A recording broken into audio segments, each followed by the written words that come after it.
عسلامة ومرحبا بكم مشاهدي قناة صوت الساحل. اليوم كالعادة مع آخر الأحداث في الساحل، حاضرين لتغطية الملتقى الدولي الخامس لعلوم الاقتصاد والتكنولوجيا. مشاهدينا تابعونا في التغطية.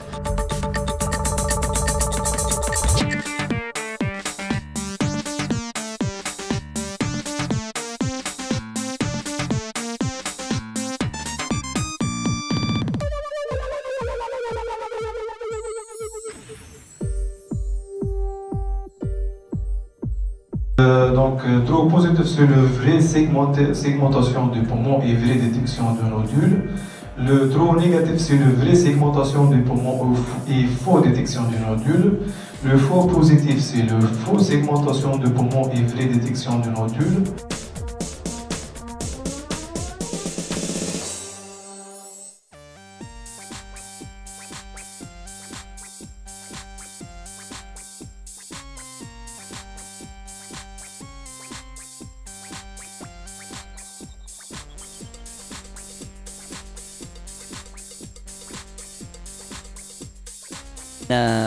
بدينا البارح في نهار 20 حتى 23 مارس في سوسة أيام علمية فيما يخص الاقتصاد والمالية والتسيير إلى جانب البرامج التكنولوجية متمثلة في المؤتمر ولا الملتقى الدولي الخامس للاقتصاد والتسيير والتجارة العالمية إلى جانب الملتقى الدولي الخامس للتكنولوجيا.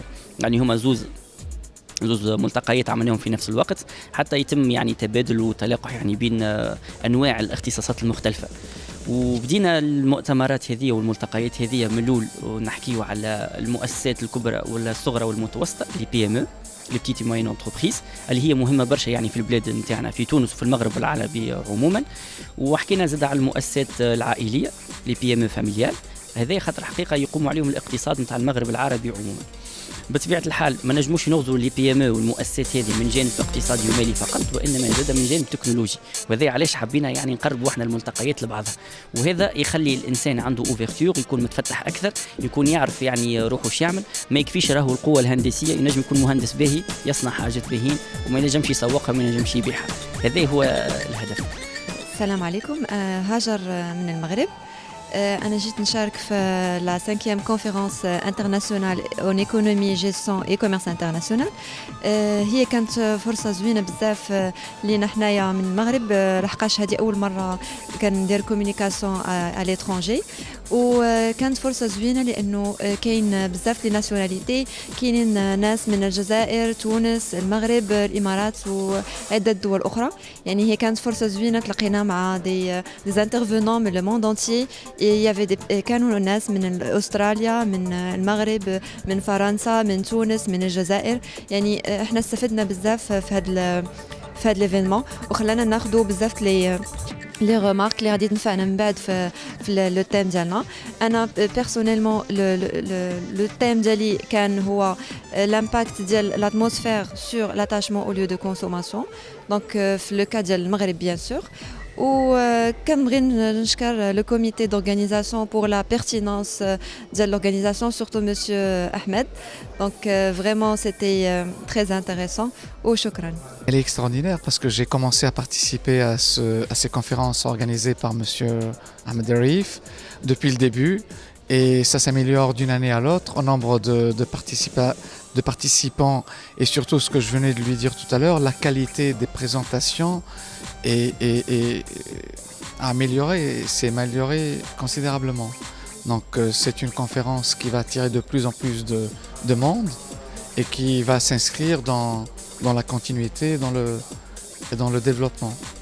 Les participants sont d'un excellent niveau, aussi bien tunisiens que nos confrères algériens et marocains.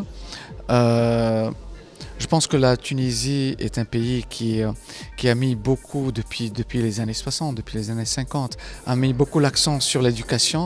Donc il y a un niveau d'éducation assez élevé, dès l'école primaire, secondaire et a fortiori. Donc quand on arrive au niveau tertiaire, donc on trouve des chercheurs de très haut calibre.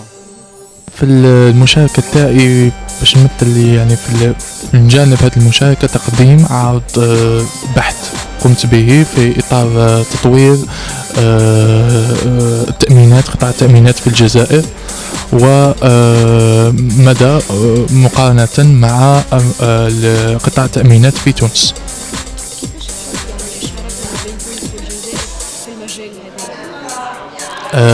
هو أنه ما نقولش شراكة، نقول هو تكامل، توأمة بين البلدين، يعني الجزائر وتونس، يعني في جميع الميادين، في ميدان البحث العلمي، ميدان السياحة، ميدان الاقتصاد.